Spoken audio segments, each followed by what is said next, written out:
Rabbi Shmuley Metzger here at Chabad Sutton.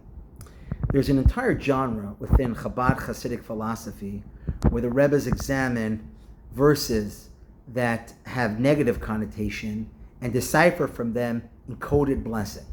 This is important and foundational because the very premise and reason for our existence is because God and good are synonymous. A loving person needs to love, a giving person needs to give. And so with God, Hashem is loving and giving and therefore created us to enhance our lives. And so, if there is something in the Torah which at first glance would seem negative, there is always something positive within. A prime example of this is in the book of Leviticus, where it says the following statement. It says, 10 women will bake their bread in one oven. Simple interpretation is that the availability of food will be such where 10 families will have to share one oven. This is clearly not a blessing at first glance. But the Rebbe, the founder of Chabad, Rebbe Shneir Zalman, teaches that this is code for blessing, and the number 10 is telling. There are 10 faculties, intellectual and emotional faculties. 3 intellectual, known as Chabad, 3 emotional, known as Chagas, and 4 executive, acronym Nehim.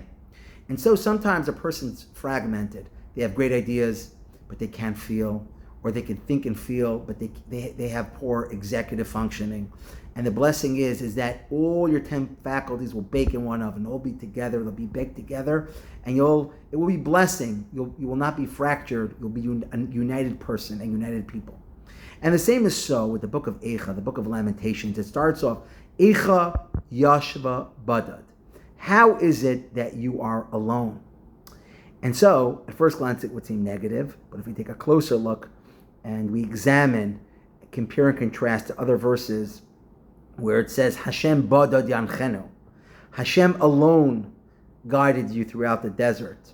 Badad Ein Yaakov, also the same expression in Deuteronomy where it refers to the Jewish people as being left alone, being singular, being unique, being special. And this is so when the Tisha B'Av comes around, we have to try to find all the encoded blessing because indeed they are all blessings. As mentioned in my last remarks, that the demolition of the first 2 temples are just clearing the way for the, it's been a long ride, no question. We're not going to sugarcoat that. But this is all a long preparation for big blessings coming our way with the rebuilding of the 3rd temple. May it be speedily in our time. Thank you.